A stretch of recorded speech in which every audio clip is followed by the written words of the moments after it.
I just got done doing the business right here in the brush before I ride what I was calling the 394 loop. But I helped with trail work yesterday and found out that this is actually called the Southwest Loop. So we're about to ride this from this side, which is this 394 side. I'll have my other video of my brownie run. Wow, it's 90 degrees out here today. So I'm trying to angle the GoPro kind of by the moon so you can see it's almost a full moon. That's pretty cool. Right over 394. Not totally sure if you can see it on the GoPro, but there it is. An airplane just flew by it. All right, enough chit chat. Let's get this done. As you can see, these trails are multi-use. If you're into trail running, I've trail ran this trail before. It is a lot of fun.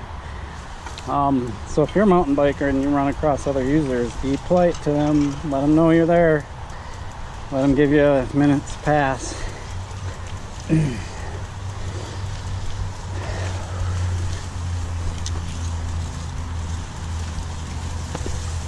So let's find the appropriate entrance. That one says no bike, so that must be one of the hiking trails. So a little about this loop while we're here and I'm walking. It was put in just a few years ago. I want to say 3 years ago. And it is fun. I have a couple videos of it out there already. One of them to music. This time we're gonna go from this entrance,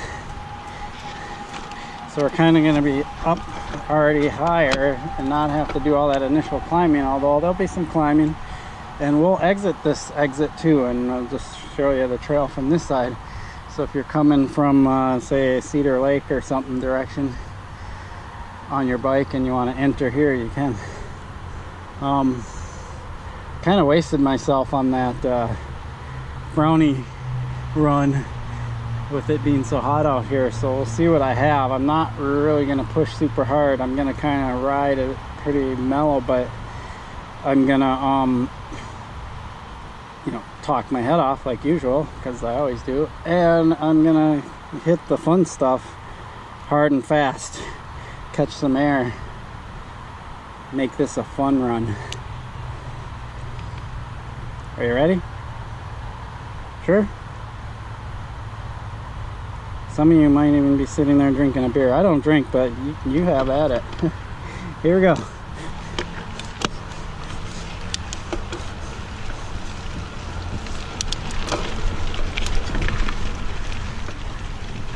Yep, those legs are rubber. That's what brownie will do to you. Pretty late in the afternoon. I'd say it's what, 7:30, getting approaching 8 o'clock. It is July, so we have daylight up pretty close to 9 o'clock.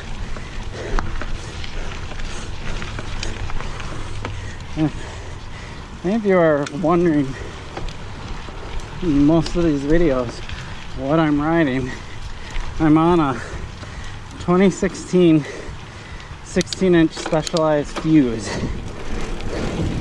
So it's a 27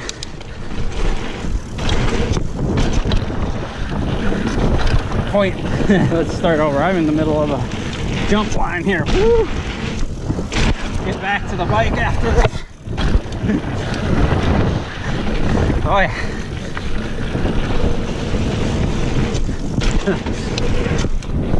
Why not throw it?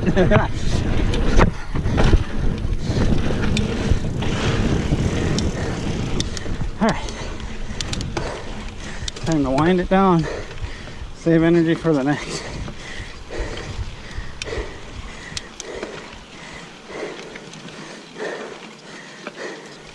Specialized Fuze, 16-inch, 27.5 plus meaning it's got 3.0 tires on it.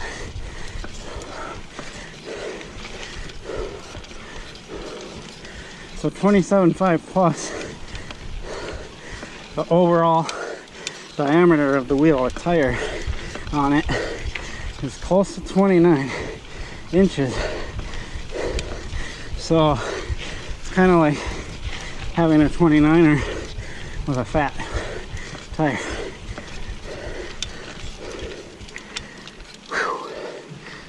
All right, let's do some of this.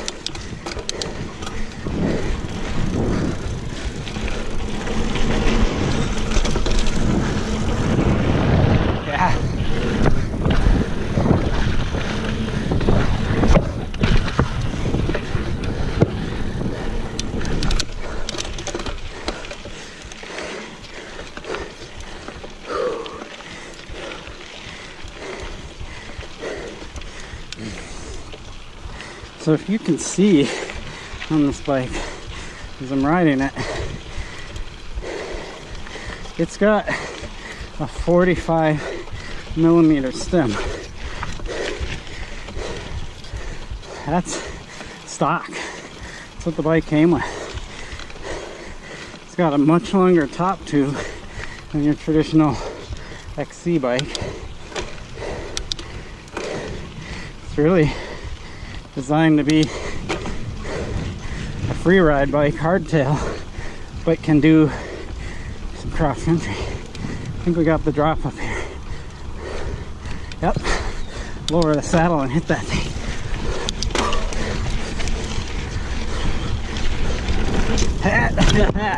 Oh yeah. Woo. That is some fun. Nail these berms hard. Keep it low. Lean. Oh. A little bit of two-wheel drift on that one.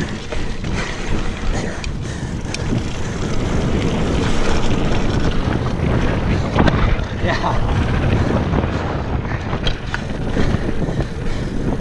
So that one turn, I didn't put any brakes on or anything, just railed it fast. Both players started to slide up the top. Drifting.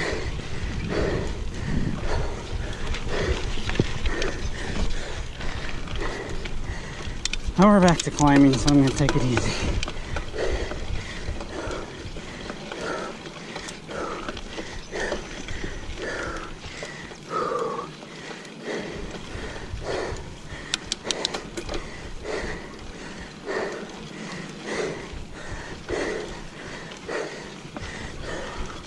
So the purpose of having a longer frame and short stem on a bike that at least has the intent of doing technical and even jumping is you want that front wheel out in front of you when you're standing. You don't want it tucked up underneath where your weight is over the top. By having the longer frame and the wheel out in front, when you're standing, you're centered on the bike. So let's talk about that two-wheel drift I did. Had I been on a more traditional bike with a longer stem and leaning way over the front wheel, I would have had all my traction on the front wheel and little on the rear, and the back wheel would have started to slide out on me. But instead, I was able to push it all the way to that limit where both tires slid at the same time, allowing me to keep the bike in line and keep control of it. Granted, it's a little spooky, but as long as you stay relaxed, hang in there, you'll pull out of it.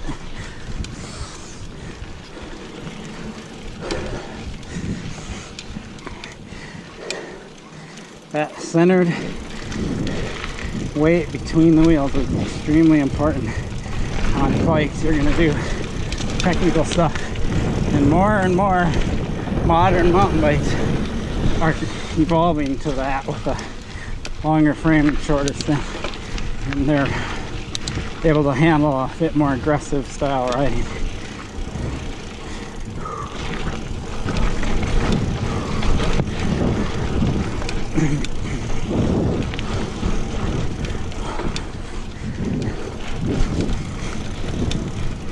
If you want to see this trail at high speed without me putzing through it and chatting, keep looking down my YouTube channel. 394 loop to music, punk rock. I didn't say anything the whole time. I just rode as hard and fast as I could.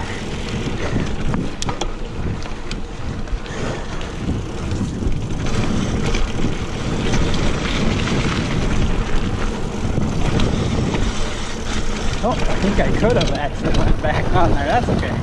We'll come out this way and then turn around and go in.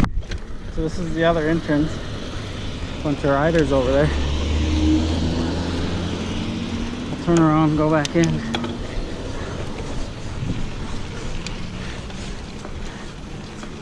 I probably could have avoided this climb had I gone straight there, but I always come in this entrance, so I forgot that I could just keep the loop going. Because we're gonna exit out on the 394 side.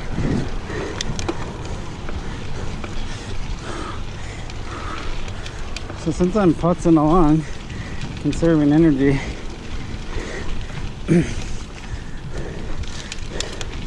talk a little bit more about these trails and who builds them and why they build them the way they do. So a long time ago, in the 90s, some rogue mountain bikers, as we like to call them, were coming in these woods and just building trail because it was hilly and fun. I rode back then here, but the knowledge about how to build a good sustainable trail didn't really exist. So we were building trails kind of right straight up the hills and straight down the hills on what's called the fall line.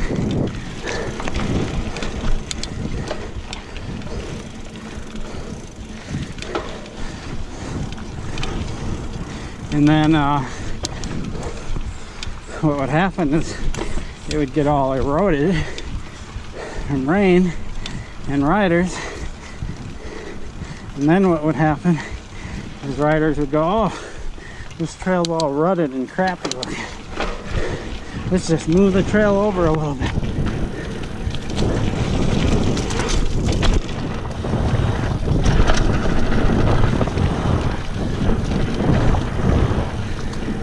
And then they would move over and start creating a trail right next to all the rutted out stuff, and eventually that would get rutted out. So what ends up happening over the long term is this: you get this big wide swath through the woods, and once that gets started, nature's just going to take over and just continue to rut and destroy, even if riders stop going on it.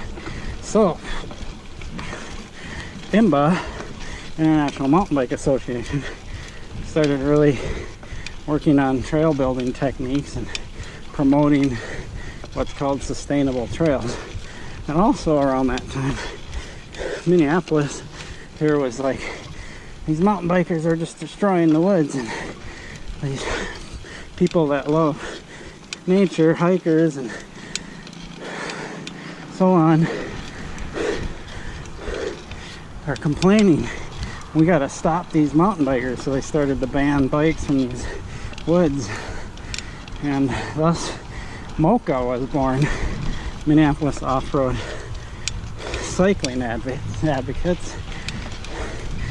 And they decided to work with the city to build these IMBA style trails.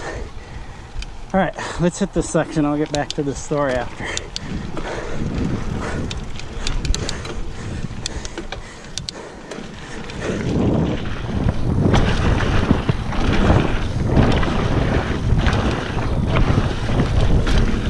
It's a big table. I love this thing.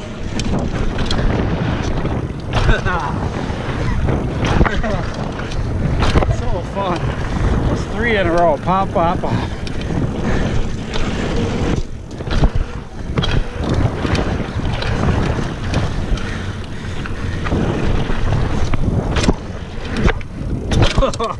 That last one's gotta maintain speed.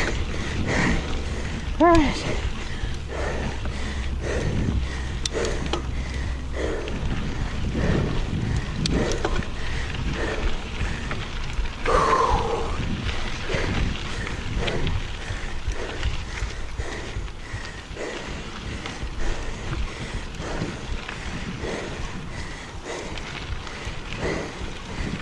Out of breath. All right.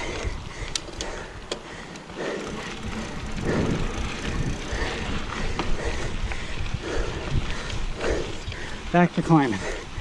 So, you got a rider.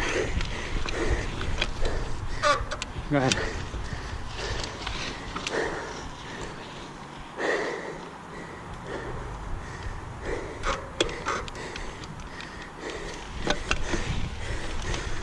So back to who is part of these trails is Mocha, the group that got together, and they started to advocate for trails, and it wasn't easy because the city was already on the negative, turned off by all this destruction. In this particular section that we're riding, where the quaking bog is, was precious, you know. They didn't want to allow the trails in here, so they gave Mocha another area where they had done a lot of rogue trails, but it was over there behind the par 3 golf course called the Classic Loop or North Loop, whatever you want to call it. And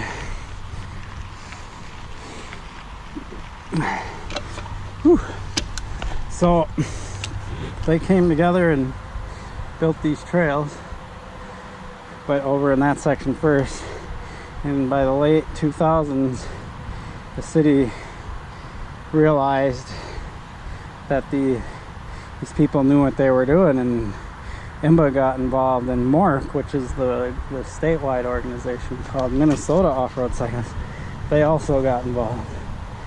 And the city decided to approve more projects, and this is one of them.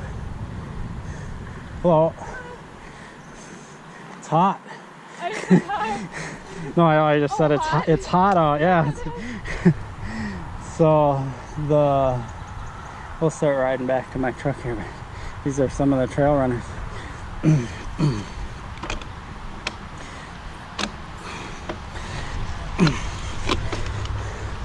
So that advocacy and a group of volunteers that comes and builds and maintains these trails is pretty cool.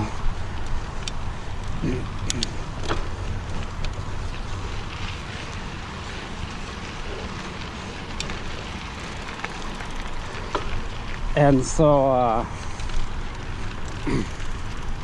they got approval to build in this area over here a few years ago, and what's cool about that is this area was banned for so long. They got approval to build these trails, and if you look at the trails in the video, obviously we're off on the road here now, but you can see that they're always on like a hillside, and we're not going up straight up the hill or straight down the trail, or the hill, sorry. We're kind of skirting along the hill and kind of doing these little swoops and undulations like IMBA calls them grade reversals, where you go down a little, then back up, and down, and a little back up, and that helps give their areas for the water to run off of it rains. And the rain comes down and across the trail sideways and then goes right off the trail, rather than if you had the trail going straight down the hill, the water runs right down the middle of your trail. So it's pretty phenomenal, because there's trails now, especially here in the metro, like Lebanon Hills and Murphy, and a few of these trails have been around for a long time, and even the original classic loop here at Theo. And yeah, they get a little bit of maintenance here and there from the trail work crew, but in general they hold up really well considering how many riders are on them. And so before we sign off here, I just want you to know that that's what makes this happen. It's volunteers, it's donations, and a lot of hard work, dedicated people that love mountain biking. And so if you're a rider, you like mountain biking, respect the trails. Don't ride them when they're wet. When they say the trails are closed, they're closed, and there's a reason for that, because if you ride them when they're wet, they get cupped and damaged, and then the rain can hurt them more. We'll go in here and just take a peek since I'm still talking on it. So the work that goes into these isn't the city, it's not the government, it isn't some money-making organization or anything. It is non-profit, pure volunteer, hard labor, and the people building these trails are dedicated mountain bikers themselves. So it's important we respect that. And here's the sign. So in the wintertime, if they're frozen solid, ride them.